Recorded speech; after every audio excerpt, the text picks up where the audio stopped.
You've just heard in the news what's happening in the coffee sector. So first, the deputy president comes and says, you know what, coffee, it's my mission. If nothing else, I'll sort out this coffee mess. Big time. I am going to clean up the mess. My late brother started it. I came in and joined as member of parliament. Now I'm deputy president. Small time cartel. Small business. He even hosts coffee conference in Meru, where the governor of Embu comes and says, you know what, we're only dealing with less than 5. These cartels, less than 5 entities. We can't even tell you who they are. We can't even tell you who they are. We know them. Everybody knows them. By in name. Fact, people in the Ministry of Agriculture know them. Medeka Linturi was there. He's like, hey, wait. Surely, we know them. Even no, you. No, let's not start rumors. People in the Ministry of Agriculture don't know these people. If you know them, you tell us. The guy stands and says, whoever they are, whether they are known, they are not known, I will find them out. I will extinguish them from the face of the earth. Here we go. A few months later, you know these cartels. They're powerful. Hey, they are powerful. They are only 2, 3. They are powerful. They've reduced from 5 to 3. They are powerful. These ones are giving us a hard time, a tough time. But let's see what we are going to do. So now we are seeing over the weekend, the same Rigiji has come and said, you know, this cartel, we're actually now just pleading with them. So why you don't have to eat everything? Because you to check to kidogo, you cartels, you know. Surely. Yeah, you know, you don't have to eat everything. Just leave us something. And in fact, now we have another way, you know. I cannot fight those cartels. They're even trying not to take our coffee, to take to Uko Umerikani. But the ambassador of America to Kenya, Meg Whiteman, she's done something. She's bringing the big coffee company. It's called what? Starbucks. Starbucks is coming here. They are taking our coffee. So, direct. Quickly. Yeah. Immediately. So this cartel, at least you leave us this one at least. This one is ours. We can sell to Starbucks. Now you do your own business. Less than a year into this war. And Gachagua said, hey. How are we to read this, really? Because it isn't as though the coffee sector started yesterday. And it isn't as though those who are the big dealers in coffee are not known. Even simple minds like mine know a few names. Because are they among the 5? Yes. Or the 3? Or the 2. I mean, it's like asking me, do I know the people who deal in tea, the big tea firms? Yes, I know who they are. Yes. It's public knowledge. It's not as though someone went out of their way to ensure that it remained a state secret. Yes. Now, the issue here is the problem. Whenever there's a problem, it means the farmer is being shortchanged. Yep. That's what it means. Yep.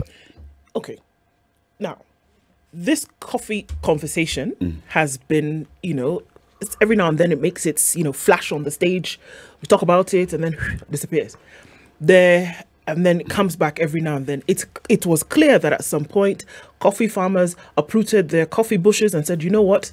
Forget this thing. We cannot. Because at the end of the day, this product is exported and we always get the short end of the stick. It doesn't make sense to make such an investment and then we disappear. They spoke of what? The big C, cartels in here running this thing. Then brings about the question, what really is the problem with the coffee sector? And then now we see that the deputy president, again, talking about his late brother having been at the forefront of fighting for coffee farmers, etc., etc. What is the problem? And what is it that they want to do? Are we trying to revive the coffee sector again in the country and say, look, it is about time that we go back to the place where now coffee is being exported? Are we then talking about value-added services? Because we do know that Kenyan coffee, as was when it was really robust in terms of a sector, that coffee would leave Kenya and it would find its way back into retail shelves, Kenyan coffee under a different name. So what is it now? To revive the sector, to make sure that exports now come back up there, to also make sure that the value-added proposition remains in the hands of Kenya. What is the deputy president fighting for? What is anybody who's fighting for coffee in the country currently fighting for? Value. And what is going to make it possible? Value for the farmer. All right? And then beyond that, value for the country in the entire value chain. So the farmer is on one end of the value chain. They are growing the thing. And they're selling the berry. Now, can we have other entrants into this value chain who can do value addition at some level in the country normally, right? Can we not? Can we? If you ask Festus Mwangi wa Ujuri, when he was agriculture minister, that was his brief from the President Uhuru Kenyatta. He was removed. Peter Munya, if you ask Peter Munya, that was what he was supposed to do. He even talked about tough about, you know, the coffee sector. We are going to have all those stories were said. Rigathi Gachagua Came in. And Talked even tougher. Even in the campaigns, he picked on an issue that was big, because that was an issue that was big in the coffee growing areas of this country. That's why even Uhuru had taken it up and was like, okay, I can hear the cries of coffee farmers. That's why he told all his agriculture ministers, do this thing. Okay? Mwangi Kionjori was removed ostensibly because he was not able to deal with that coffee story. This man called Peter Munya was brought in because now he could deal with this coffee story. Munya out. We have another Meru man called who? Medeka Linturi. He's the Minister for Agriculture. His brief is as well to revive this thing, but Gachagua told me, you deal with maize, deal with planting onions, Zambia, Yeah. Agriculture. You can do agriculture. Coffee, niwachie. Yo, leave it to me. Now here we are. It was left to him. It was left to him. Now he's saying, you go cartels. See, at least tuachie kitu kidogo. Tuuzie Starbucks. Let me ask you something. You know, there are these unseen, mysterious things that people don't actually... They have heard that they exist, but they've actually never really seen them. You know, there's a phenomena, the Bermuda Triangle, Bigfoot, Yeah. the Loch Ness Monster. Yeah. Not really sure if they exist, but there are tales of them. These cartels... they're run by human beings, Kenyans, Yep. even some foreigners, as they say. Yep. They're operating inside. Have people seen them? Do people know who they are? Because my take is that it is very clear that this cartel coffee story is often used to woo people in as per the one who will listen to me. When I come in and I shout and I say, yes, I'm going to deal with the cartels, I'm going to make sure that coffee becomes a viable industry once again, etc., etc., etc. What have I done? I've grabbed your attention momentarily. And you're going to listen to me and say, okay, finally, the Messiah for coffee has come and something is actually going to happen. And then after some time, the realization now slaps you in the face and you say, actually, you know what? Meanwhile, I've already established my position. Yeah. But I come and tell you, you know what? These cartels, actually, at the end of the day, they're actually more powerful than these cartels. And there's really nothing that we can do about it. This one. Wash. It's the same principle that you see that we're speaking about lands the other day. When you say, we're going to clean up the lands. Meanwhile, you know the people who are sorting out that, and I say sorting, not in a good way. Then we come and say, yes, cartels are ruling the streets when it comes to coffee. And it's, who are they? Are they not individuals? They are. Are they not individuals who are running companies? You know who they are, as CT says. You know who these people are. Yeah. What is the desire?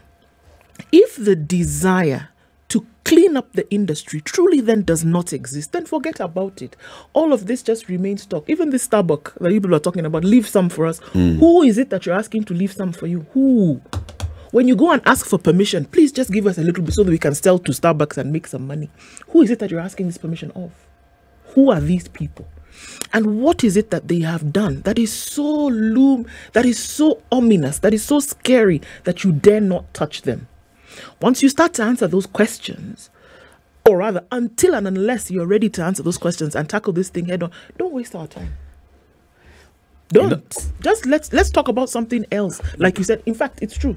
Let's talk about tomato. Let's talk about looking for farming land in Zambia. Go and plant maize in Zambia and Zimbabwe and Malawi. Then let's talk about growing alternative source of sustenance apart from maize. Let's talk about those things. Let's talk about GMO. Let's talk about those things. Because guess what? The farmers, they've already uprooted their bushes. You've had this conversation with them for years. Even before I came to this country, I've been hearing these conversations where people have been saying, you know what? We can't do this anymore. I cannot invest my entire life in a coffee bush and it gives me nothing. You know, coffee. I cannot fend for myself. I cannot send my children to school. And then you tell me to keep farming it. What I mean, But why there's is no it, desire to why clean it is up. it not valuable to the farmer? Coffee is still one of the most traded commodities in the world. And that's the thing. One of the most lucrative commodities in the world. It's big business globally. All right? So probably Gachagua has just discovered that what he calls coffee cartel, he thought it was just some local guys here who can tell, I'm the deputy president. And they're like, Stop that thing oh that my you're God. doing. He realizes that this thing is well and deep-rooted. But what happened to them? It's a global thing. There's a global coffee cartel. Everybody knows this. This is it. But that global coffee cartel always needs the crop. The They local- need the coffee berry This to is trade. it. They're not cartels What of happens farmers. with any kind of middleman situation? What really happens is that I go to UCT, I know that you have the berry, isn't it? Yeah. And I know the person on the other side who has the cash, who's ready to buy.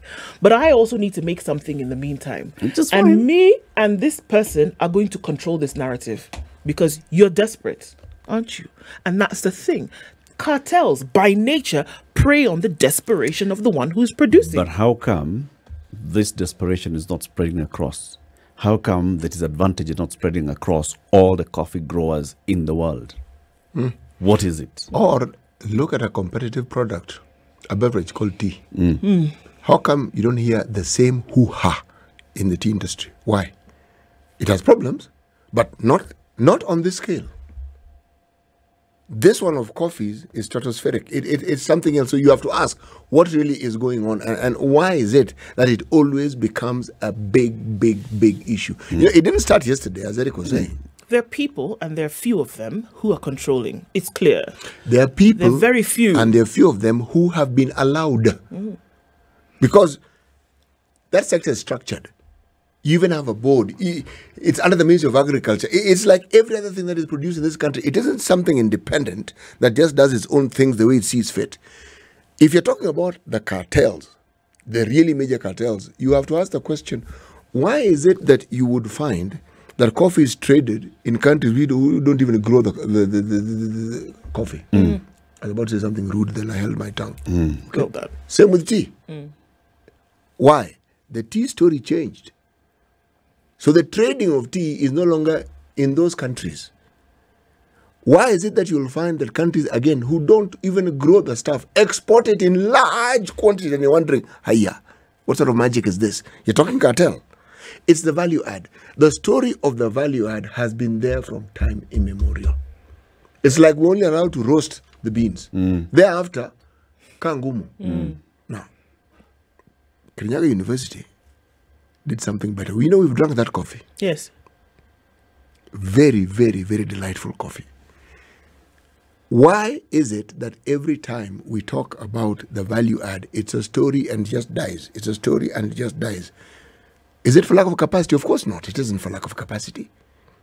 Now, that cannot happen without the involvement of the government. That's it. The cartels cannot exist. These cartels we speak of in whispers cannot exist without the involvement of the government. And I'm using the word involvement deliberately. People who are in government who are supposed to ensure that the regulations are followed do not do their job. What they do is talk about cartels. It's as though when you talk about cartels, you'll have solved the problem. So you have to ask the question, now that the deputy president began his quest to sort out this thing, what has happened? Because he's government. What happened to all these other people who are in the sector? You know, Kenya benefited on two occasions that I remember. When Uganda was at war, Uganda was our main competitor when it came to coffee production. During the Idi Amin period, you could not export coffee in the way you used to. So we Kenyans, with our enterprising nature, we took full advantage of this. It was what we call the coffee boom. And coffee was gold. People made a ton. Then there's a period when every once in a while you hear there's frost in Brazil or some of these countries where coffee is grown in mountainous areas, and the frost now sort of like hinders the production. So again, we benefit. We don't have frost. We know what it means, but we don't have it. Okay? Now, By the time somebody who has made a livelihood, a living out of coffee, decides to uproot his, Yeah. what do you think this person knows, and what have they gone through to come to the conclusion that, look, it is not worth my while?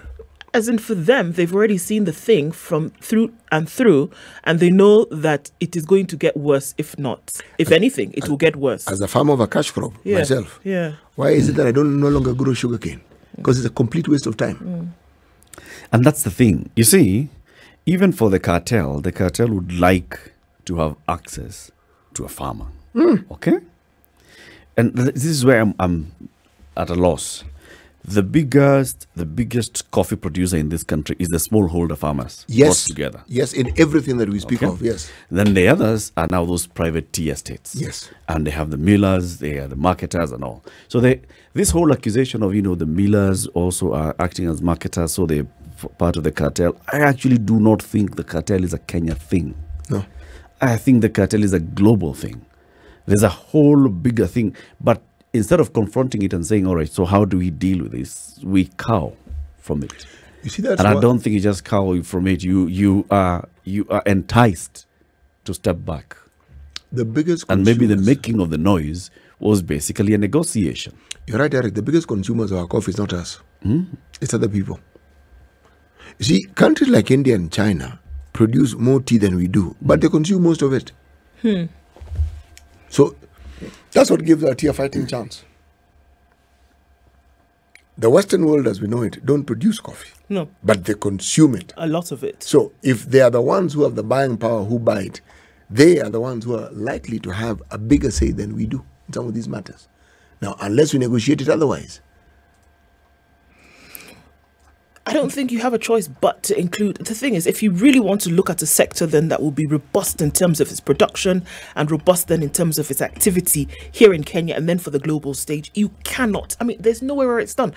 Farmers protectionist policy for farmers, there's nowhere where it's not done. Because guess what?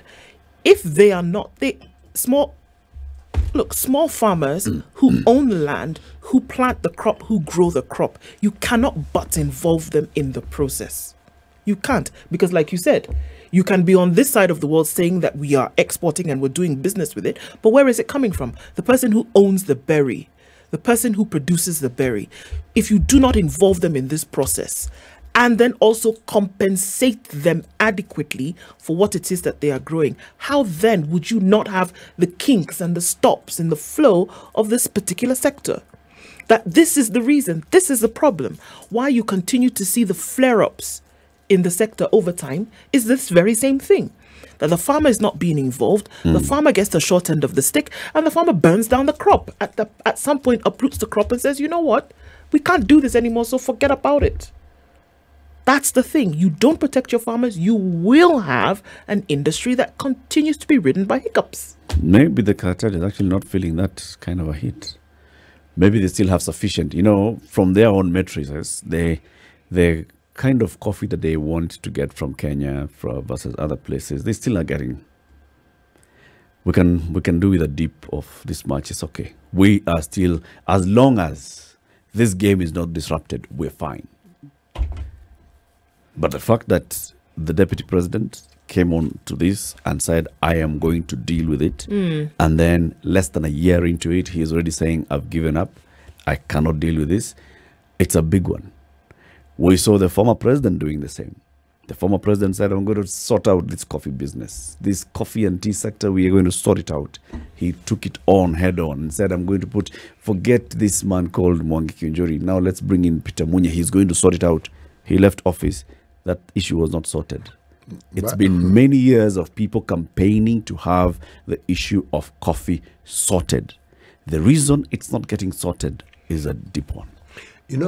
Ethiopia exports more coffee than we do. Yes, they do. They are the largest exporter of coffee on this continent. Yes. All right? Yeah. How come we don't hear problems of the sort we have in Ethiopia?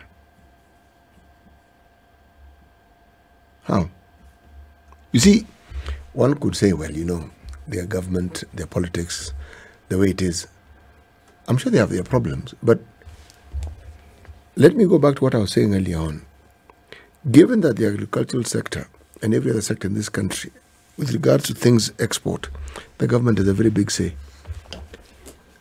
If you ask me, the stumbling block in all this is the government, or those who are in charge, or those who have a say in the sector. Because if it's the sugar sector, it is them who allow imports to come in. If it is the coffee sector, it is them who, everything about what we are discussing here, if the government puts its foot down and says this is not going to happen, it won't happen. But it happens, doesn't it? Yes. Brazil produces something like, export what, $6 billion worth of coffee every year. The only time you hear of coffee problems in Brazil is when there's frost. Otherwise, ours is the very thing you said and do. The small-scale farmer is being taken advantage of, as he is in other sectors. And yet, he is the largest. If grouped together, they produce the largest. All these estates like Runda, those are coffee estates. As you move along, people gave up. They did. Yes. Because the farmer could see with clarity, this one, I am not going to make sense out of this. And they gave up. If the government seriously wants to solve this problem, they will solve it. What we are engaged in now is a sort of, is it dog and pony show? What sort of show is it called? Yeah, dog and pony. Yes, where we are entertained by tough talk and tough suggestions and promises here and this here. But what needs to be done is not complicated, and they know what needs to be done. Yeah, but what's in it for them? Precisely. Vis-a-vis, what are they getting? Yes, so. And so long as what they're getting means that the so-called farmer will be disadvantaged, the farmer will continue being disadvantaged. Yeah. But the farmer will be clothed with a lot of promises. And he'll be told that things that are likely to happen. At least now you shall get to sell your coffee to Starbucks. Yes. Because Meg Whiteman has brought them. Has brought it. Come on. 27 minutes to 8. Let's take this quick break to take a look at the weather and traffic. This is the Situation Room, the only way to start your day.